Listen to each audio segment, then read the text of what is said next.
Две пријави поврзани со работата на АДСМ отфрлила ДКСК со подпис на претседателката Татјана Димитровска, која сега е осомничена за одавање на службена тајна, односно податоци на еден од обвинетите во адетив од мај до декември лани.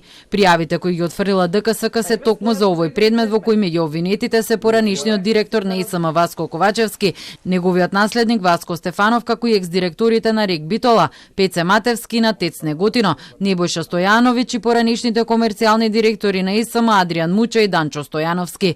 А токму првата пријава е одбиена во јуни 2024 година во периодот кога Димитровска, како што се товари, одавала информации, а пријавата се однесувала за набавката на адетиви.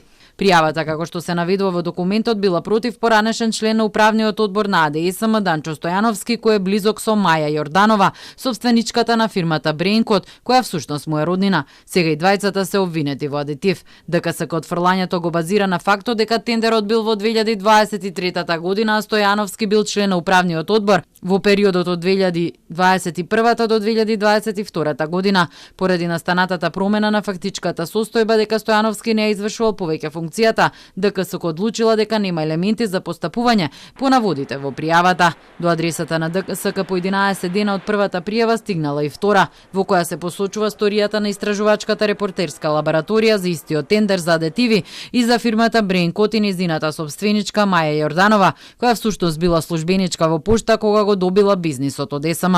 Постапката по предметот по втората пријава запрела во декември лани, бидејќи ДКСК утврдила дека нема елементи за понатамошно постапување, бидејќи обвинителството веќе имало отворено случај.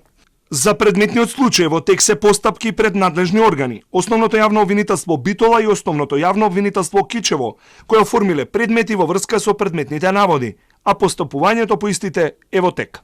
Инаку и претходниот состав на ДКСК отфрлил пријава поврзана со ЕСМ. Пријавата била за судирни интереси против фирмата на сопругата на тогашниот директор на ТЕЦ Неготино Небојша Стојановиќ. Се констатирало дека пријавата нема доволно елементи и конкретни наводи кои укажувале на незаконски действија. Инаку Хем Алијанс, семејната компанија на Стојановиќ, чиј собственик е неговиот татко Мирко, директор неговата сопруга Милица, во 2022 добила тендер вреден 630.000 евра за набавка на хемикалија за потребите на РЕК Битола.